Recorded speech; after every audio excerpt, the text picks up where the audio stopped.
नमस्कार दोस्तों। आज की कहानी का शीर्षक है शाप मुक्ति, जो कि रमेश उपाध्याय जी ने लिखी है। मैं बूढ़ी दादी की आंखों का इलाज कराने दिल्ली के एक बड़े प्रसिद्ध नेत्र चिकित्सक डॉक्टर प्रभात के पास गया। लगभग दृष्टिहीन हो चुकी दादी को सहारा दिए जब मैं डॉक्टर प्रभात के कमरे में पहुंचा तो उन्होंने मुस्कुराते हुए दादी का स्वागत किया। आओ आओ दादी अम्मा, कहाँ, क्या तकलीफ़ है? कोई तकलीफ़ नहीं बेटा, बस बुढ़ापे की मारी हूँ। बुढ़ापे में नज़र कमज़ोर हो ही जाती है।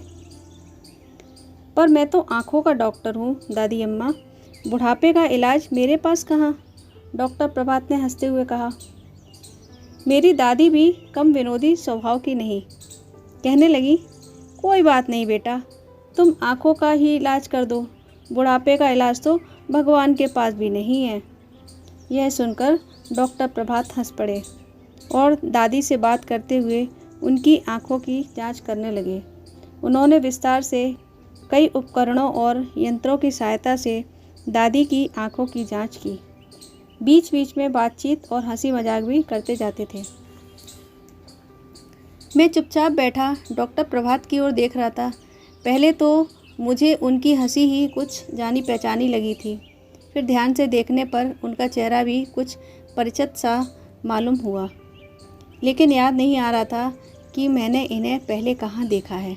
आखिर जब उन्होंने दादी की आंखों की पूरी जांच कर ली तो मैंने पूछ ही लिया, आप कहाँ के रहने वाले हैं डॉक्टर साहब? इलाहाबाद का हूँ। क्यों? अरे हम भी इलाहाबाद के ही हैं, दादी मुझसे पहले ही बोल उठी। अच्छा, बड़ी खुशी हुई। डॉक्टर प्रभात ने सचमुच खुश होकर पूछा, इलाहाबाद में कहाँ रहते हैं आप लोग? दादी ने जो ही हमारे इलाहाबाद वाले घर का पता ठिकाना बताया, डॉक्टर प्रभात ने मेरी तरफ देखा और अचरज भरी प्रसन्नता से बोले, अरे तुम बब्बू तो नहीं हो? और तुम मंटू? हाँ भाई, मैं मंटू ही हूँ। वाह यार, तुम खूब मिले। तुम तो शायद जब दूसरी या तीसरी कक्षा में पढ़ते थे तभी अपने परिवार के साथ दिल्ली चले आए थे, है ना? वाह, मुझे तो स्वप्न में भी आशा नहीं थी कि जीवन में फिर कभी तुमसे भेंट होगी। सच बड़ी खुशी हुई तुमसे मिलकर। मुझे भी, मैंने अत्यंत प्रसन्न होकर कहा। तभी डॉक्टर प्रभात ने दादी का चेहरा ध्यान से देखा और अचानक उनकी मुस्कान लुप्त हो गई। चेहरा किसी दुखदाई स्मृति में काला सा हो आया। दादी की अत्यधिक कमज़ोर आंखों को डॉक्टर के चेहरे का यह भाव परिवर्तन नज़र नहीं आया। वे प्रसन्न होकर पूछने लगी, अच्छा तो तुम दोनों बचपन में साथ साथ खेले हो, यह तो बड़ा अच्छा संयोग रहा। तुम तो अपने ही हुए डॉक्टर बेटा। हाँ, तुमने अपना नाम क्या बताया? मंटू। इलाहाबाद में हमारे पड़ोस में एक वकील रहते थे, उनके लड़के का नाम भी कुछ ऐसा ही था। बड़ा बदमाश लड़का था। डॉक्टर प्रभात ने कोई उत्तर नहीं दिया। वे सहसा बहुत गंभीर हो गए। दादी के लिए दवाई का पर्चा लिखते हुए उन्होंने कहा, ये बातें फिर कभी होंगी दादी अम्मा, बाहर और भी कई रोगी इंतज़ार कर रहे हैं। मैं तुम्हारी दवाई लिख रहा हूँ, बाज़ार से मंगवा लेना और दिन में 3 बार आँखों में डालती रहना। फिर अगले सप्ताह आज ही के दिन आ जाना, तुम्हारी आँखों का ऑपरेशन करना होगा। घबराना मत, ईश्वर ने चाहा तो तुम्हारी आंखें अच्छी हो जाएंगी।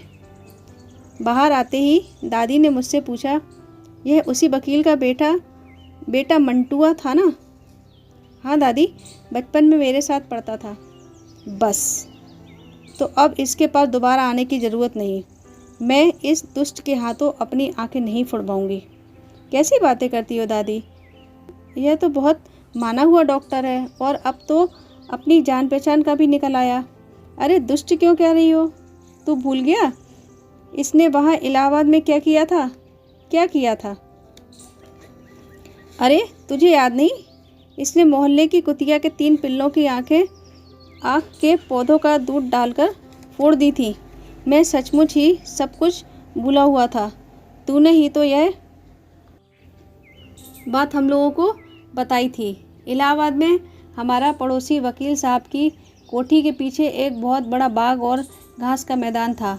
मैं मंटू के साथ अक्सर वहाँ खेला करता था।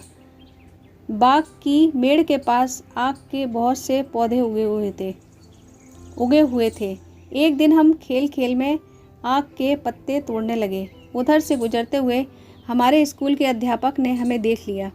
उन्होंने हमें डांट लगाई और बताया कि आक के पत्ते कभी नहीं तोड़ने चाहिए, क्योंकि उन्हें तोड़ने से जो गाढ़ा गाढ़ा सफ़ेद दूध सा निकलता है, यदि आंखों में चला जाए तो आदमी अंधा हो जाता है। यह जानकारी हम लोगों के लिए एकदम नई और विस्मयकारी थी। ठंड के दिन थे और मोहल्ले में आवारा घूमने वाली एक कुतिया ने वकील साहब की कोठी के पीछे पड़ी सूखी टहनियों के ढेर के नीचे 3 पिल्ले दिए थे। पिल्ले बड़े सुंदर थे।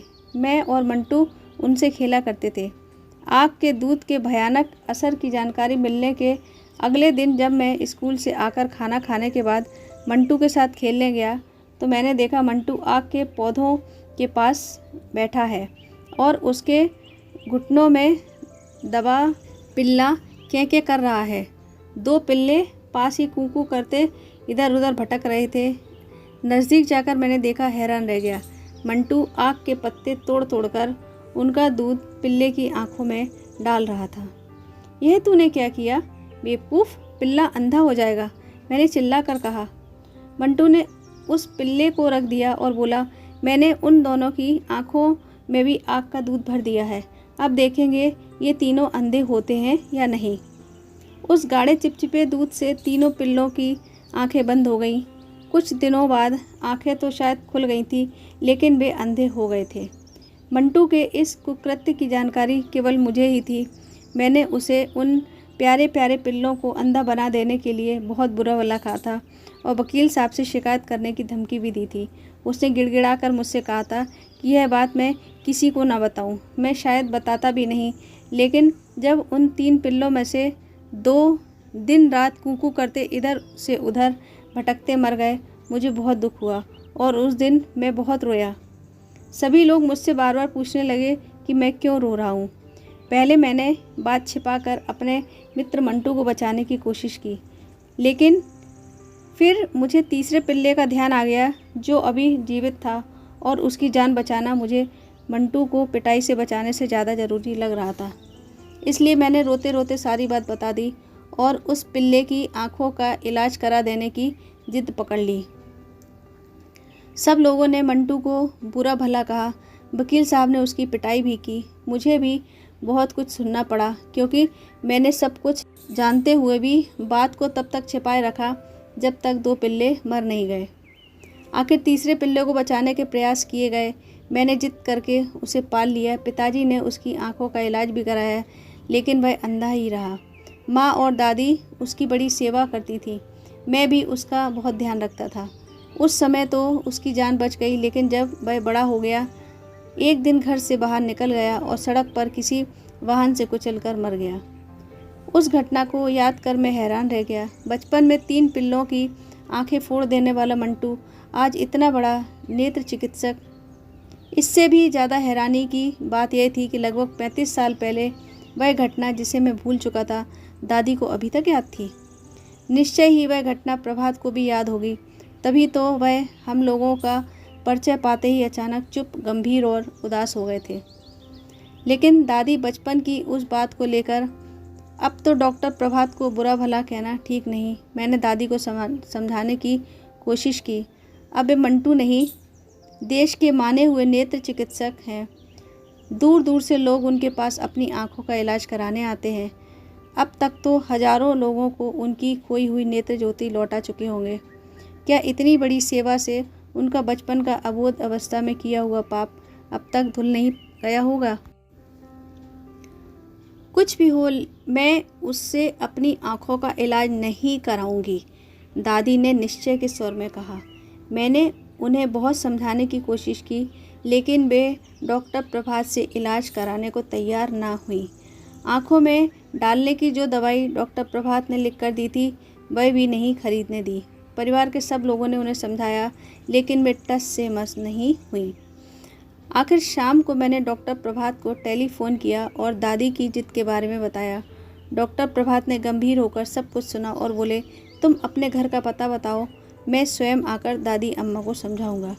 लगभग 1 घंटे बाद डॉक्टर प्रभात हमारे घर में थे और दादी से कह रहे थे, दादी अम्मा, मैंने बचपन में जो पाप किया था उसे मैं आज तक नहीं भूला हूँ और मैं उस शाप को भी नहीं भूला हूँ जो आपने मुझे दिया था।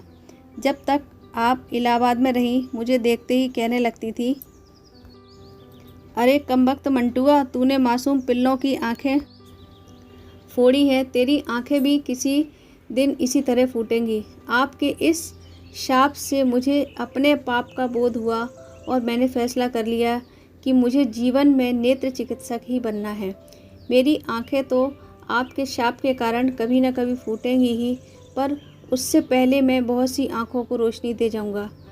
उन बहुत सी आंखों में से 2 आंखें आपकी भी होंगी दादी अम्मा। डॉक्टर प्रभात की बातों में न जाने कैसा जादू था कि दादी की ही नहीं, हम सबकी आंखें भर आईं। दादी तो इतनी भाव विह्वल हो उठी, उन्होंने डॉक्टर प्रभात को पास बुलाकर हृदय से लगा लिया। उनके सिर पर स्नेहपूर्वक हाथ फेरते हुए उन्होंने कहा, जीते रहो मेरे लाल, तुम्हारी आंखों की ज्योति हमेशा बनी रहे। इसके बाद दादी ने मुझसे कहा, अरे बबुआ, तेरा बाल सखा आया है, इसकी खातिरदारी नहीं करेगा? जा इसके लिए अच्छी सी मिठाई लेकर आ, और सुन, इसने मेरी आंखों के लिए जो दवाई लिखी थी वह भी खरीद लाना। दोस्तों, ये कहानी यदि आपको अच्छी लगी हो तो इस वीडियो को लाइक व शेयर ज़रूर कीजिएगा और मेरे इस चैनल को सब्सक्राइब ज़रूर कीजिएगा। धन्यवाद।